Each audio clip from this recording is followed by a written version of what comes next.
वारंवार मोदी शहांच्या दरबारामध्ये कशासाठी जाता असा सवाल केलाय विजय वडेट्टीवारांनी। पवारांचे 8 खासदार मोदींना भेटणार, यावरून वडेट्टीवारांनी हा सवाल केलाय। पुढच्या डिलिमिटेशनसाठी काहीतरी प्लॅनिंग असावी असं वडेट्टीवारांनी म्हटलंय। सगळे मवियातच, तुम्ही मनातील शंका दूर करा असं राऊतांनी म्हटलंय।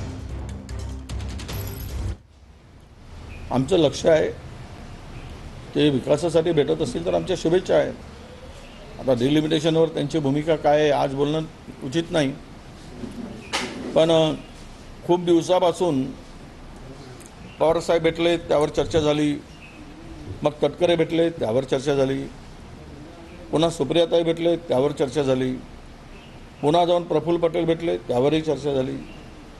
तर हे वारंवार अमित शहा आणि नरेंद्र मोदींच्या दरबारात हे का जात आहेत, कशामुळे जात आहेत? पवारसाहेब ज्येष्ठ आहेत ठीक आहे, पण इतर जे जात आहेत त्यांच्याकडे जाऊन नतमस्तक होताना आम्हाला दिसत आहे। याचा अर्थ काहीतरी आतून शिजलेलं असावं आणि त्यातून मला वाटतं की पुढच्या डिलिमिटेशनसाठी काही प्लॅनिंग असावी, पण आज मला त्यावर स्पष्ट भाषण किंवा माझी भूमिका मांडता येणार नाही। त्या प्रधानमंत्र्यांना भेटणार, तुमच्या मनामध्ये जे काही शंका आहे त्या शंका तुम्ही ताबडतोब पुसून टाका। हे मी वारंवार सांगतो, कोणीही कुठेही जात नाही आणि कोणीही महाविकास आघाडी सोडत नाही। आणि शरद पवारांची राष्ट्रवादी ही महाविकास आघाडीचा एक महत्त्वाचा घटक आहे आणि पवारसाहेब आमचे मार्गदर्शक आहेत।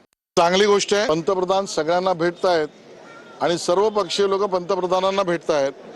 लोकशाही परंपरेमध्ये संवाद हाच मूळ आत्मा आहे आणि त्यामुळे पंतप्रधान सगळ्यांशी संवाद साधतायत। यामुळे काहींच्या पोटात दुखत असेल, कारण एका बाजूने एक खोटं नरेटिव्ह कथानक उभं करण्याचा प्रयत्न चालू आहे की पंतप्रधान बोलत नाहीत, पंतप्रधान भेटत नाहीत, पंतप्रधान संवाद करत नाहीये। या त्यांच्या खोट्या कथानकाचे उत्तर आहे की पंतप्रधान सगळ्यांना भेटतात आणि सगळे पंतप्रधानांशी चर्चा करतायत। लोकशाहीमध्ये चर्चा आणि संवादाचं महत्त्व आहे आणि त्यामुळे कुठल्याही पक्षाचे, शरद पवार गटाचे असतील तर ते संवाद करत असतील तर त्याचं मी स्वागत करेन।